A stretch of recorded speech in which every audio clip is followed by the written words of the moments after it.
So it is the 18th of March today, and there was nothing that happened exciting at work again. So I'm gonna talk a little bit about the something that's a little bit different, perhaps, between Hokkaido and other parts of Japan, but not necessarily unique to Japan. Um, so because we do have a lot of snow here in Hokkaido, and I can show you guys pictures from this time last year. Um, there's really not a things closing for the weather ever. Um, to give you an idea, last year we had one very wet, heavy snow that dropped about a meter's worth of snow in most of it was within 4 hours. And so I think the airport closed for 2 hours. Um, and the public transit buses were delayed by 15 minutes. But that was it. Like everything still ran, everything's still open. It doesn't matter. You still go. And um, I know this isn't unique to Japan because I also saw it in rural Korea, but there there the plowing of roads is not the same as it is back in the US. So in the US, you have a whole fleet of trucks or plows, snow plows, unless you live in a place that almost never has snow.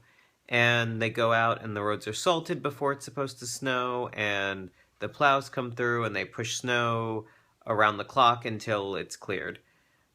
That does not happen here. Usually, really big main roads, they plow once the snow has stopped falling. If it's a lot of snow, they may plow it.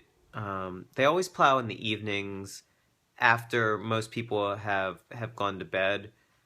So usually around between 10 and midnight, you'll start hearing plows, even if it's still snowing. But that's it. The roads, even the main roads, are not plowed all the way down to the asphalt because of course that destroys roads, and especially in a place like this where it's going to happen all the time. You just plow the majority of it off.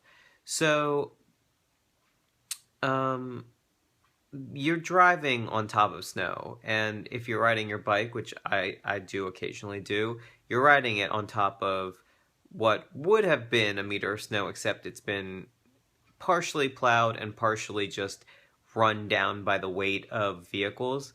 So you're still, you know, 30 centimeters or a foot off of the asphalt, just because that's where the snow's compacted down to. Which for me was very different to see. And the sidewalks, especially if it's a city sidewalk or a major business, they have little snow blowers that go by and just push it, or they'll have these little mini plows that will come through and ride along the sidewalk, plowing the snow. So, um, it's not sort of what I've experienced back home, which is that it really is up to the individual. There's some of that, but there's designated areas where you can put your snow, and the city actually sends out trucks, these huge dump trucks that come and collect the snow from those sites and carry them off. And it is a big deal. It's a huge deal. You'll see fleets of trucks. You'll see 10, 12 trucks going by, all overfilled with snow in the back.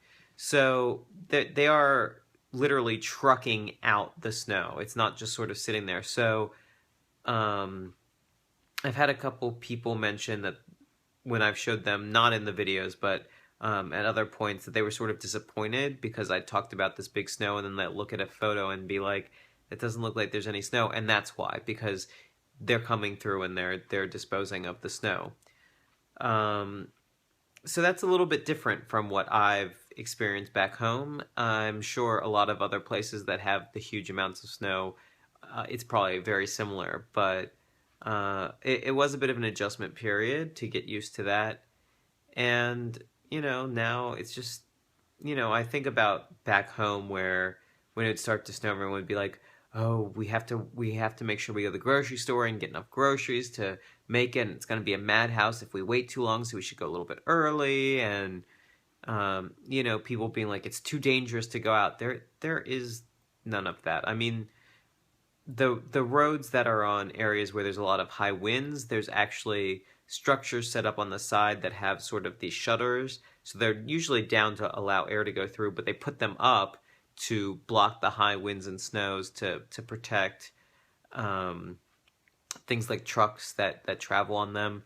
And there are certain roads that are just closed during parts of the year because it's just too dangerous with the curves and the amount of snow. So that's another thing that's different perhaps from some other areas, but not all. Um, and there was one other thing I wanted to mention, and of course now cannot think of what it is for the life of me. Um, my mind has become a complete blank. But anyhow, those are just some of the little differences, um, you know, between here in Hokkaido and even um, actually, I guess that was 3 winters ago. Um, we were actually is before we were living here, and when we were coming to sort of look at Hokkaido as a potential place to live, and we had gone to, I guess we were in Sapporo at the time, and we were watching a news broadcast about this huge snow they'd had in Tokyo that was, you know, all these people had died and there was like everything was closed, the entire city was shut down. And, they're talking about it and it's something like maybe 36 centimeters, so a little over a foot of snow, and just everyone was panicking. And we're sitting in our hotel watching this broadcast, and we're looking outside going, there's twice that much just sitting on the road. And it snows twice a day here. Like, how ironic that we should come here listening to how terrible the snow is that is nowhere near what is just everyday average for, the biggest city in Hokkaido. Um, so yeah, it was pretty fun and interesting, and um, I think that Hokkaido has some really amazing weather. It gets cold, but actually because there's so much snow and cloud cover all the time, and again, part of this may be where we live. Our areas in this kind of nestled between the mountains place that it actually doesn't get very much snow compared to the rest of the island, but it feels pretty warm. In fact, it usually feels warmer in January, February, and March than it does in November and December. And I mean, well, April it's already starting to get warm. But the biggest snows typically here are starting about early February going through mid March. So the fact that there's like almost no snow on the ground is kind of insane to think about. From where I live, usually the biggest snows are um, usually the middle of January through the middle of February. Um, so things just sort of, I mean, things do happen later here. It's just a fact of it. Um, and spring is awful. It is the one time I absolutely hate in Hokkaido. It's very wonderful to see all the new plants coming up, but before that happens and as that's happening, you have the mud and the slush and the water, and it just, you know 30 centimeters of water just sitting, and it still gets cold enough at night that it turns to ice. So what you have is, in the morning when you're trying to go anywhere, is these solid 20 to 30 inches, not inches, centimeters. Um, so, 6 to 10 inches worth of solid ice on everything, which is really dangerous because that's when the winds start picking up. And then by the time you get out of work, it's just water everywhere, and it's really, really gross. So, actually, a better time to experience Hokkaido is what would anywhere else be late spring, early summer, because it's so nice that the weather's still cool enough that you're not sweating. I mean, last year, which was an unseasonably warm year until this year happened, um, we used a fan, no air conditioner. We don't own an air conditioner.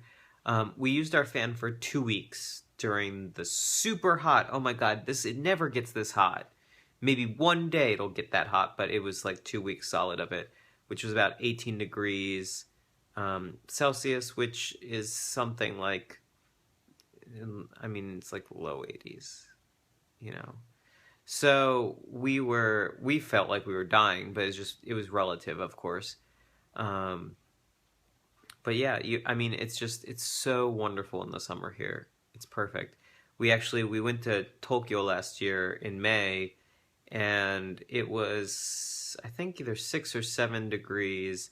Here in Hokkaido, as the high, every day we were there, we were gone for the trip, and we were melting. We were wearing shorts and t-shirts, and we were melting in Tokyo, even though, if we had been living back home, that would have been like a perfectly fine, reasonable, average temperature. But we've gotten so used to the Hokkaido weather, once you acclimate, it is difficult. So um, I'm going to stop rambling now and let you guys go, and I'll talk to you guys tomorrow. So take care. Bye.